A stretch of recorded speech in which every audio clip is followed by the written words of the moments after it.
Well, welcome to the 700 Club.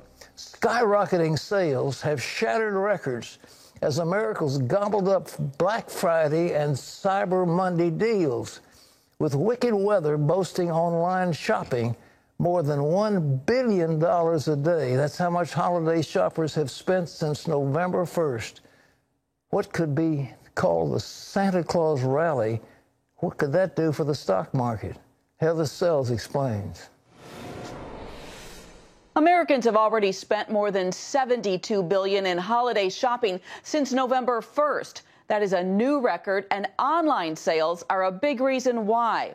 Consumer optimism, consumer sentiment and confidence has been extremely good this year, and it is carrying through now as expected into the holiday Christmas shopping season. We are expecting this to be our biggest Cyber Monday ever. Over the course of the holiday season, we'll ship millions of packages from our fulfillment centers around the world. Adobe Analytics tracks this shopping data, and its analysts think that this weekend's harsh weather likely boosted online sales. Dan Celia with Financial Issues Stewardship Ministries says it's also this. A growing number of shoppers have become adept at getting what they want on their phones. Amazon taught consumers how to buy online. And then what has happened this year is Walmart.com and Target.com have come in like gangbusters and taken advantage of that. Walmart cyber sales up 52%. Retailers offered an average of 30% off on Monday, the best discounts of the year according to Salesforce. And analysts expect a record $9.4 billion in online sales from Monday alone, up 19% from last year. This year's Black Friday was also the biggest online, with traffic in brick-and-mortar stores down by 2%. Economic optimists see it as a sign of a healthy economy, and investors are hoping the so-called traditional Santa Claus rally could boost the Dow and the S&P to record gains at the end of the month. But today, shoppers have an opportunity to give back with a new tradition known as Giving Tuesday. Take a deep breath from all the spending and saying, you know what, today's a day I'm going to give back some of the incredible resources that God has given us. Heather Sells, CBN News. Well, in other news, still packing a wallop. The early winter storm is blasting the Northeast with up to 20 inches of snow. Is the end in sight? John Jessup has more on that story from our CBN News Bureau in Washington. Thanks, Pat. Snow is piling in the Northeast. A winter storm system has hit the region, dumping massive amounts of snow.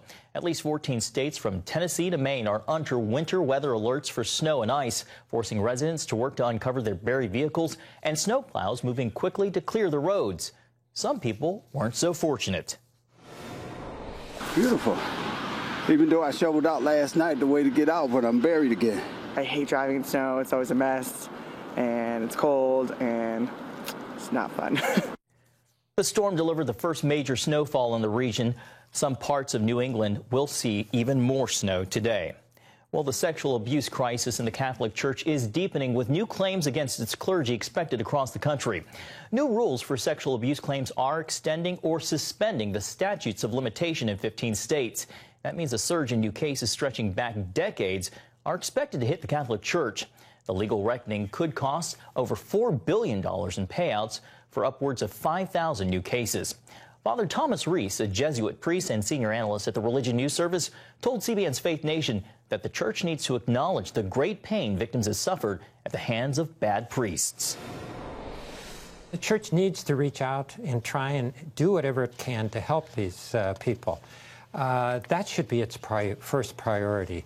At the same time, this is going to lead to billions of dollars coming from the church. It's going to lead to bankruptcies. We have to realize that. We have to face that. Some Catholic dioceses are considering victim compensation funds and even tapping valuable real estate to stay afloat. Pat? You know, the Vatican is itself a separate nation, but the Vatican has art treasures that are worth in the billions and billions of dollars. And there's some thought that as various dioceses actually are turning to bankruptcy here in the United States. It's a terrible thing, But the main Catholic Church may have to open the spigots to help the individual American dioceses recover, because this thing is profound. It's shocking to me, and it should be shocking to the others. But at the same time, if these priests were indeed preying on vulnerable children, and they had hoped the statute of limitations would protect them, and now that statute has been taken away and it's open season, it's a terrible thing to think of a whole diocese of the Catholic Church going into bankruptcy, and it'll be happening all over this country.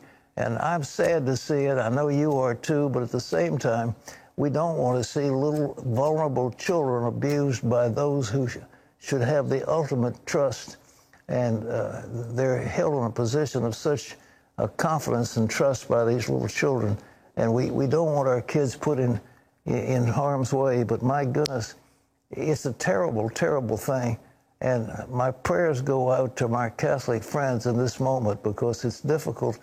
But as the priest said, they've got to face up to the fact and offer help and healing to these, rather than trying to turn a blind eye and say it didn't really happen. John? Pat, turning back here to Washington, where there's potential division in the Justice Department over the Mueller investigation. Attorney General Bill Barr reportedly disagrees with the Justice Department's Inspector General over the probe's foundation. The Washington Post reporting Barr is telling those close to him that the FBI did not have enough information to launch the investigation into Trump's 2016 campaign. That is in conflict with IG Michael Horowitz's findings.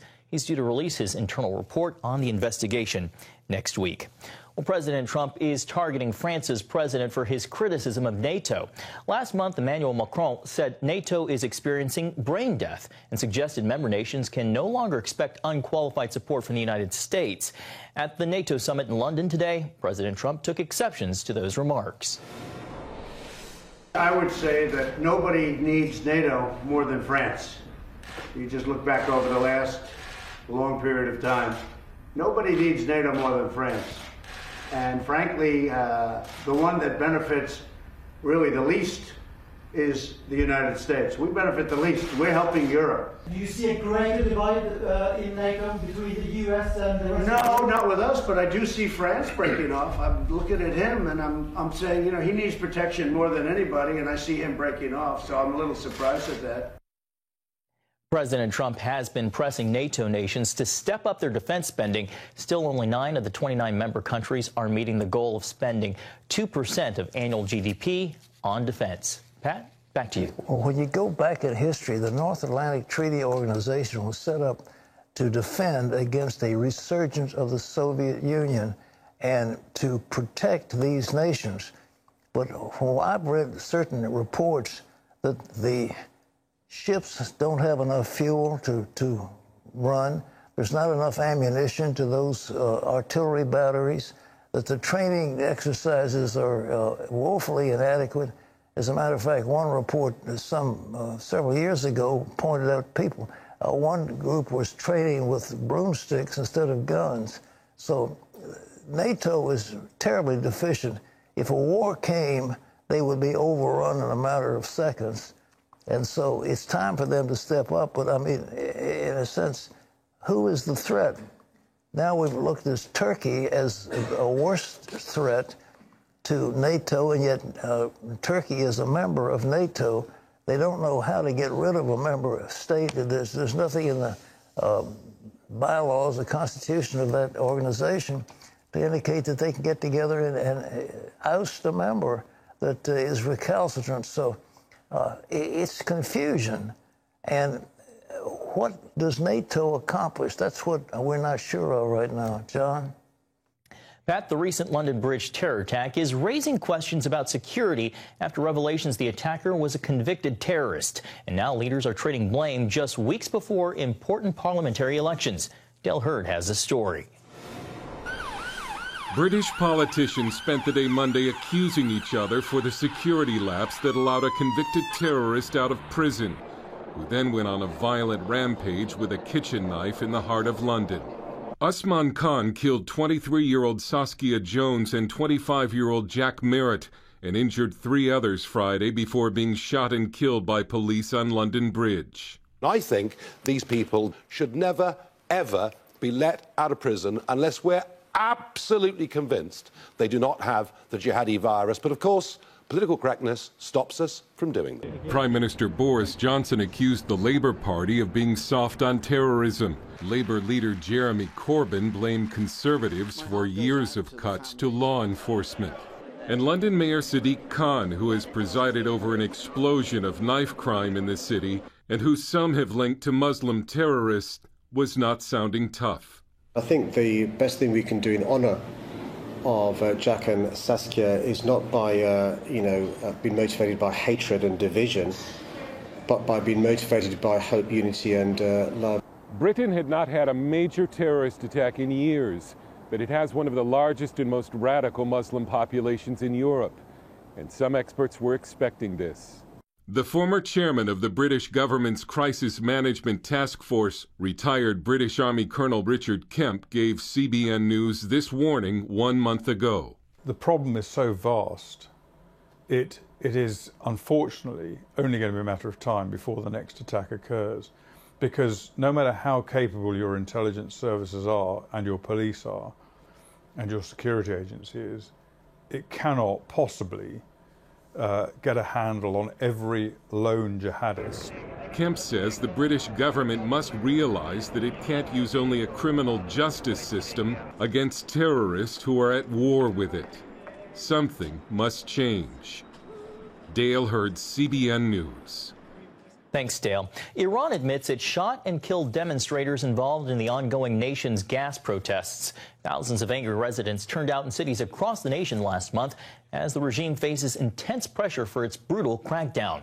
Iranian state television now says security forces shot and killed what it calls rioters.